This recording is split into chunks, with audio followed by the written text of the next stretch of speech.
panalangin para sa pagpapagaling, karamdaman at pagbangon. Mapagmahal at makapangyarihang Diyos, lumalapit po kami sa iyo sa oras na ito na may pusong mapagkumbaba at puno ng pananampalataya. Ikaw po ang Diyos na nagpapagaling, ang Diyos na nagbibigay buhay, at ang Diyos na hindi kailanman nagpapabaya sa kanyang mga anak. Panginoon, kilala mo ang bawat isa sa amin. Alam mo ang aming mga iniindang sakit, pisikal man, emosyonal o espiritual. Alam mo ang mga gabing hindi kami makatulog dahil sa kirot, takot at pag-aalala. Alam mo ang mga luha na lihim naming tinatago at ang mga panalangin na minsan ay hindi na namin maisambit sa sobrang pagod. Sa oras na ito, Panginoon, hinihiling namin ang iyong banal na paghipo. Iabot mo po ang iyong kamay ng kagalingan sa bawat nakikinig sa panalangin ito. Sa mga may karamdaman sa katawan, ikaw po ang mag-ayos ng bawat nasirang bahagi, magbigay lakas sa mga nanghihina, at magdala ng ginhawa sa bawat masakit na nararamdaman.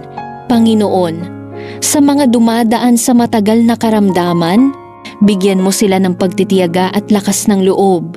Kapag tila mabagal ang paggaling at nauubos ang pag-asa, ipaalala mo po sa kanila na ikaw ay kumikilos kahit hindi agad nakikita. Palitan mo ang panghihina ng kapayapaan at ang takot ng pananalig sa iyo. Ama, hinihiling din po namin ang kagalingan ng aming isipan at damdamin. Marami sa amin ang may sugat sa puso dulot ng trauma, pagkawala, panghuhusga at pangungulila. Pagalingin mo po ang mga sugat na hindi kayang gamutin ng gamot o salita ng tao. Balutin mo kami ng iyong pag-ibig at yakapin sa oras ng aming kahinaan.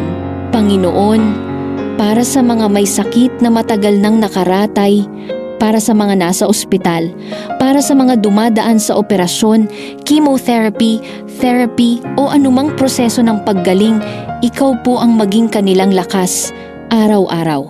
Samahan mo sila sa bawat paghinga, sa bawat oras ng sakit at sa bawat hakbang ng kanilang pagbangon.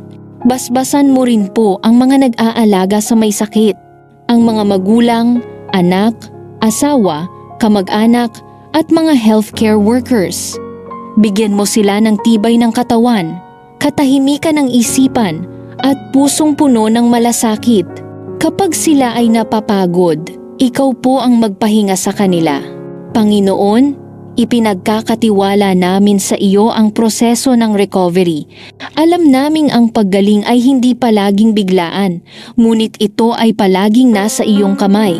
Turuan mo kaming magtiwala sa iyong timing. Turuan mo kaming maghintay ng may pananampalataya at pasasalamat. Kung may panghihina ng loob, palitan mo ito ng pag-asa. Kung may pagdududa, punuin mo ito ng pananalig. Kung may takot sa bukas, ipaalaala mo po na ikaw ay nandoon na, naghihintay at naghahanda ng mabuti para sa amin. Panginoon, pinipili naming maniwala sa iyong mga pangako. Pinipili naming magtiwala na ikaw ay mabuti kahit sa gitna ng sakit. Pinipili naming umasa kahit may luha. Pinipili naming manalig kahit mahirap. Salamat po, Ama. Dahil ikaw ang Diyos na nagpapagaling, ang Diyos na nagbibigay lakas, at ang Diyos na kasama namin sa bawat yugto ng aming buhay. Iniaalay namin sa iyo ang aming katawan, isipan at kaluluwa. Ang lahat ng papuri at karangalan ay sa iyo lamang.